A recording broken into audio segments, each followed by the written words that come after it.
And what a great game, man. We went into halftime, came out confident because we have to be. We understand that we were an underdog and that we were going to have to fight these guys, and went into halftime up 10 and then got up to 12.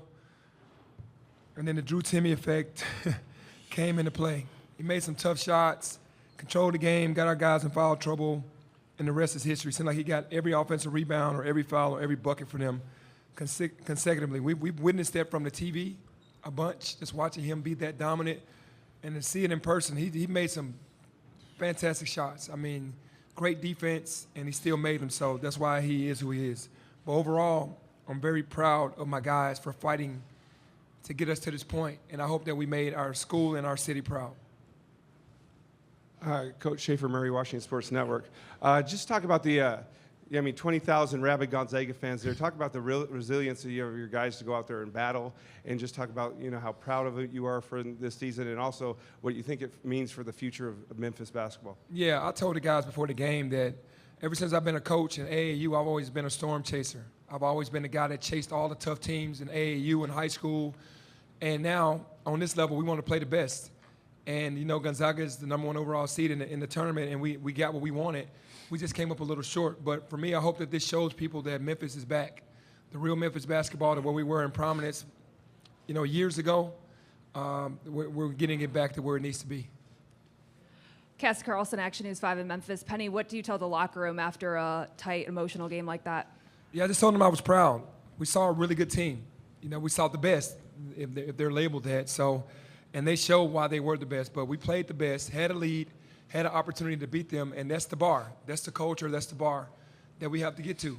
Coach Few has done an unbelievable job to get his program to where it is now, and that's what we're pushing towards. Our guys got a clinic on what it really looks like to be professional, what it looks like to play hard, to play together on both ends of the floor, and do whatever it takes to win. Terry Davis, Tri-State Defender. This is for Tyler and Deandre. All season long, you guys said you can play with any team in the country. It went dead.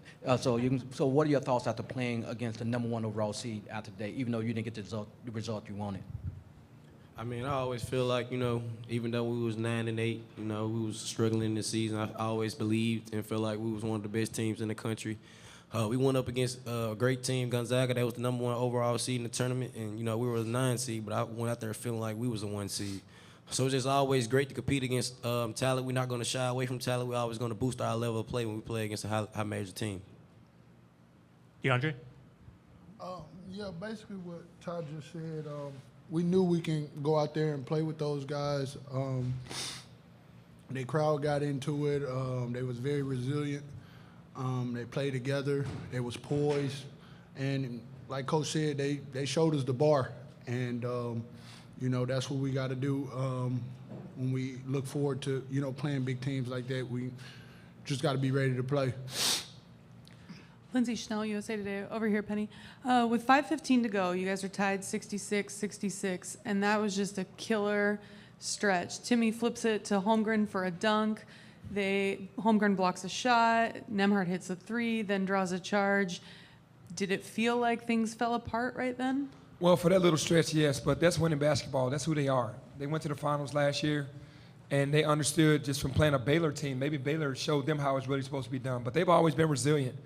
It's hard to beat them. You have to play the entire 40 minutes, and for that little stretch, it's all they needed, because they're going to control the ball. They're going to go to their horses, and their horses, came to play and did what they had to do. You have to have your guys dominate on both ends of the floor, especially in winning time, and that's what they did. In that little stretch, I could just feel it. In that little stretch, they got their confidence, and we couldn't get the ball in the basket.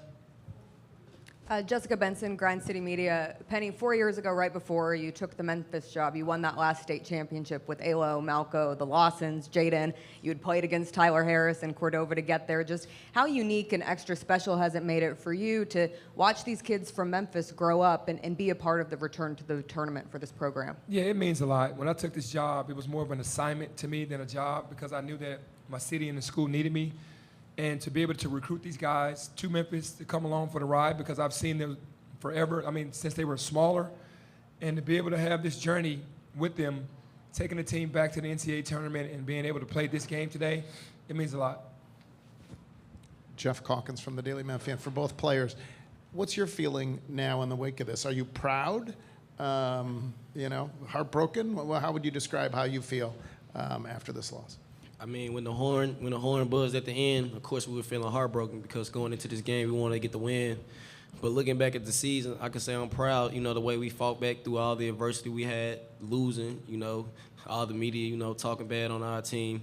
We just came together and stayed a family. And, we ended up making it to the second round of the NCAA tournament. So when I look back on this season, I can be proud, but for sure, when the buzzer rung, I was heartbroken. Terry Davis, Tri-State defender for Penny. Last year you went to the NIT championship, and this year you come up against the #1 seed. How valuable is this experience to growing the team even better for next year? Yeah, it's very important, but I'm fully aware of that when the season starts, that you have to take care of business early to get your respect late. And they've been consistent, and we weren't. So you have to go into June and July with the mindset of this is what's going to get us to where we need to be when it comes to March. And we're really not a 9 seed, but we put ourselves in a really bad predicament early, and we fought our way up to get to a 9 seed. But what it tells me is that we have work to do, but we understand now, and the players understand now, how important it is to come into the season focused and being together and having a culture of family for the entire time on and off the court. For Penny and Deandre, you mentioned the Timmy effect and that you've seen it on TV a lot. What was it like in person? How is it different? And do you think he's good enough to take them back to the title game? Most definitely. He's a great player, great teammate. The way he plays, very poised. He knows what to do at times when the game's going left, right. He just, he showed who he was, and we really couldn't stop him. And that's what, makes him him. Yeah, for me, I'm sorry, I was going to answer. Go ahead. For me, it's just, it just shows that how much he cares about, because he could have left last year. He came back because he's that culture guy. He wants to prove that he can take this team to the next level. And I really do believe with how they play and then adding Rasir Bolton to the fold definitely helps with that outside shooting. And I feel like they can get back to the championship game. Jason Munz with the Commercial Appeal. Penny, is there any part of what happened out there just now that gives you a spark when you think about the future? I mean, are you, how do you feel about the future walking off the court? Yeah, no, I understand what you're saying. No, I feel proud, and I feel like I know exactly where I need to go as a coach. I told the team that I'm hungrier now than I ever have been. When I first came here, I wanted to get to this point.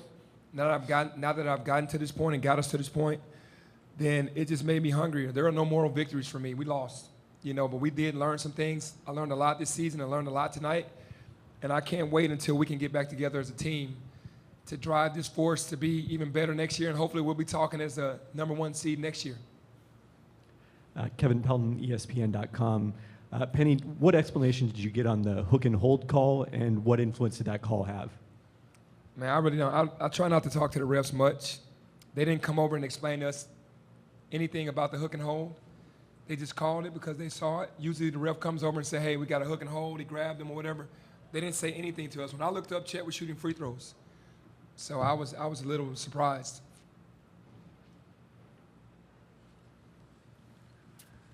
Lindsay, you have our last question. No surprise. Penny, Timmy came in here and said that at halftime, the G-rated version of his talk to his teammates was, we're not going to be soft anymore. Did you sense that they played a lot harder, a lot more aggressive? Yeah, they went to the championship level, and we were the more aggressive team in the first half. We kind of shocked them and kind of took their confidence. And I knew coming out after halftime that they were going to make an adjustment because they're a great team, and they did. They have to still make shots, and they still have to get stops, and they did both ways. We hung in there long enough, but we couldn't make the shots, and we couldn't get the stops, and they did. So I understand how that works. I've been on championship teams that I've coached, and at halftime, if things aren't going well, you'll kind of say some choice words to your team, and teammates talk to each other, and they'll go out, and they'll correct it, and that's what they did.